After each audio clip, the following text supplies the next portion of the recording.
अस्सलाम वालेकुम। Welcome to my YouTube channel biology with Bahar. आज का जो हमारा टॉपिक है वो है फोटोसिंथेसिस, यानी पौधों के खुराक तैयार करने के अमल को हम कहते हैं फोटोसिंथेसिस।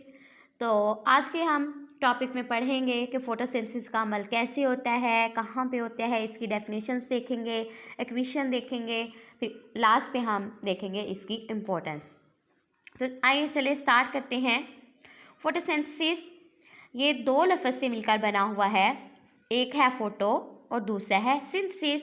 फोटो का मतलब है लाइट, सिंथेसिस का मतलब है पुटिंग टुगेदर, यानी लाइट की मौजूदगी में ये जो प्रोसेस होगा पौधों के खुराक तैयार करने का अमल, उसे हम कहेंगे फोटोसिंथेसिस। आगे हम देखते हैं कि कौन कौन से जो फैक्टर्स होते हैं ज़रूरी होते हैं फोटोसिंथेसिस के अमल के लिए। तो उनमें सबसे पहले है हमारे पास सनलाइट, सेकंड वन है क्लोरोफिल, थर्ड है कार्बन डाइऑक्साइड और फोर्थ है हमारे पास वाटर। यानी कि ये जो चार फैक्टर्स हैं हमारे लिए ये फोटोसिंथेसिस के अमल को चलाने के लिए बहुत इम्पोर्टेंट पार्ट प्ले करते हैं। अगर हम सिंपली देखें प्लांट को, तो ये है हमारे पास एक प्लांट, ये हमारे पास रूट्स यानी कि जड़ें, आगे ये स्टेम है, फिर नेक्स्ट हमारे पास ये लीव्स बने हुए हैं, ऊपर फ्लावर बना हुआ है। तो फोटोसिंथेसिस के अमल जो होता है उसमें ये है कि जो रूट्स होंगी जब उनको हम देंगे पानी, तो वो पानी जो होगा वो मूव करेगा अपवर्ड एंड वो पत्तों के अंदर चला जाएगा। फिर क्या होगा, ये जो हमारे पास सन है यानी कि सनलाइट है, ये सनलाइट जो होगी पत्तों के ऊपर पड़ेगी, एटमॉस्फेयर से कार्बन डाइऑक्साइड ये भी पत्तों के अंदर जाएगी। ठीक है, यानी कि जब पानी, सूरज की रोशनी और कार्बन डाइऑक्साइड पत्ते में जाएंगे वहाँ पर, तो फिर एज अ बाई प्रोडक्ट यानी जब ये अमल होगा तो उसके नतीजे में हमें क्या मिलेगी, ऑक्सीजन मिलेगी, साथ हमारे पास ग्लूकोज यानी कि कार्बोहाइड्रेट बनता है। ठीक है, तो इसके बाद है डेफिनेशंस हम देखते हैं।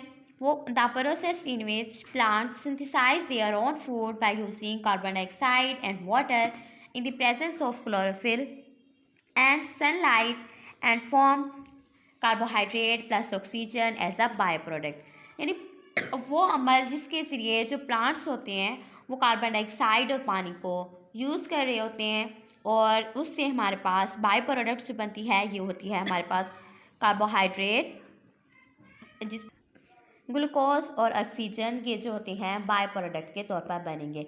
और ये जो सारा अमल है ये हमारे पास क्लोरोफिल एक पिगमेंट होता है उसकी मौजूदगी में होता है और सूरज की रोशनी की मौजूदगी में। यानी ये जो क्लोरोफिल है हमारे पास पिगमेंट, ये लाइट एनर्जी को कैप्चर करता है जिसकी वजह से ये सारा जो फोटोसिंथेसिस का प्रोसेस है वो अकर होता है। नेक्स्ट हम देखते हैं जो हमारे पास फोटोसिंथेसिस का अमल है उसकी इक्वेशन क्या है। इक्वेशन में हम देखेंगे हमारे पास कार्बन डाइऑक्साइड होती है और वाटर होता है। ठीक है, ये रिएक्टेंट के तौर पर एक्ट करते हैं, यानी हमारे पास 6 जो मॉलिक्यूल्स हैं वो कार्बन के होंगे, 6 मॉलिक्यूल्स होंगे हमारे पास वाटर के यानी कि पानी के। आगे इसके नतीजे में हमारे पास बाय प्रोडक्ट बनता है ग्लूकोज C6H12 और 6 प्लस ऑक्सीजन बनती है। और ये जो सारा अमल हो रहा होता है ये हमारे पास लाइट और क्लोरोफिल की मौजूदगी की वजह से होता है। ठीक है, और इसमें हमारे पास 673 किलो कैलोरी एनर्जी जो होती है वो यहाँ पे यूज़ हो रही होती है। नेक्स्ट हम देखते हैं लोकेशन की, जो फोटोसिंथेसिस का अमल है वो कहाँ पे हो रहा होता है, पत्ते के कौन से पत्ते में हो रहा होता है और कौन सी जगह पे। ठीक है, तो हम ये कह सकते हैं कि जो प्रोसेस ऑफ फोटोसिंथेसिस है ये अक्कर होता है लीव्स में। लीव्स में हमारे पास वहाँ पे होता है क्लोरोप्लास्ट, ये जगह होती है, वहाँ पे हमारे पास जो होता है क्लोरोफिल, जो पत्तों क्लोरोफिल जो होता है ये हम कहते हैं कि पत्तों को सब्ज रंग भी देता है और इसके अलावा ये लाइट एनर्जी को कैप्चर भी करता है। यानी कि जो फोटोसिंथेसिस का अमल है पौधे में वो जो लीव्स पार्ट होता है वहाँ पे हो रहा होता है। ठीक है, चलें एट दी एंड हम देखते हैं इम्पोर्टेंस कि फोटोसिंथेसिस जो है उसकी क्या इम्पोर्टेंस है। तो सबसे पहले हम देखते हैं कि जब पौधे हैं वो अपनी खुराक तैयार करते हैं तो हमें इसका क्या फ़ायदा है। ठीक है ना, तो फर्स्ट ऑफ ऑल हम देखते हैं सोर्स ऑफ फूड, यानी कि अब देखें जब पौधे हैं अपनी खुराक तैयार करते हैं, ग्लूकोज बनता है, फिर उससे आगे सारे जो रिएक्शंस हो रहे हैं वो खूब ज़ीरो होते हैं, यानी कि ये फूड चेन जो है प्रोवाइड कर होता है। ठीक है, तो ये सोर्स ऑफ फूड है तमाम जो ऑर्गेनिजम्स हैं उनके लिए। फिर सेकंड नंबर पे हम देखते हैं कार्बन डाइऑक्साइड की रिडक्शन, यानी कि जो कार्बन डाइऑक्साइड है एटमॉस्फेयर में उसको वो इस्तेमाल कर रहा होता है। ठीक है, जिस तरह के हमने पीछे पढ़ा डायग्राम में देखा कि जो कार्बन डाइऑक्साइड है वो एटमॉस्फेयर से ले रहा है जो होते हैं प्लांट्स, और इससे उसकी रिडक्शन हो जाती है। देन हम देखते हैं तीसरी जो है बेसिस ऑफ इकोसिस्टम। अब देखिए जो प्लांट्स हैं वो हमें दे रहे हैं ऑक्सीजन। ठीक है, और अगर जो प्लांट्स हैं ऑक्सीजन हमें नहीं प्रोवाइड करेंगे तो क्या होगा, हमारे पास जो लाइफ होगी वो इम्पॉसिबल हो जाएगी। इसका मतलब ये है कि देखिए अगर हमें ऑक्सीजन ही नहीं मिल रही तो फिर जाहिर सी बात है कि ऑक्सीजन नहीं मिलेगी, हम सांस नहीं ले सकेंगे, और फिर हमारा जो इकोसिस्टम है वो वहीं पे ख़त्म हो जाएगा। ठीक है, इसलिए ये बेस होती है किसी भी इकोसिस्टम की।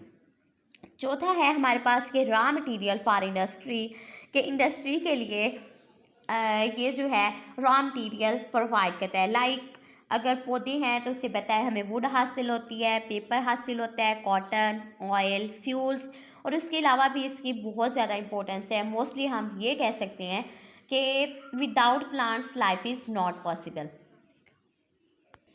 चलें, तो ये था हमारा सारा प्रोसेस का फोटोसिंथेसिस कैसे होती है, कहाँ पे होती है, इसकी डेफिनेशंस, इक्वेशंस एट लास्ट हमने एट द एंड हमने देखा है कि इम्पोर्टेंस इसकी क्या है। ठीक है, तो अब मेरा आप लोगों से ये क्वेश्चन है कि जैसे कि हमने कहा कि हमारे पास ये 4 फैक्टर्स हैं फोटोसिंथेसिस के जो प्रोसेस को ड्राइव करने के लिए। ठीक है, तो आप लोगों ने मुझे ये बताना है कि इनमें से कौन सा फैक्टर है जो नहीं होगा तो फोटोसिंथेसिस का प्रोसेस नहीं होगा। ठीक है, चलें, ठीक है, अगर आपको मेरी ये वीडियो अच्छी लगी हो तो मेरे चैनल को सब्सक्राइब कर दें, साथ ही लाइक और कमेंट भी करें, शेयर करें, और मिलते हैं अगली वीडियो में नए टॉपिक के साथ। अल्लाह।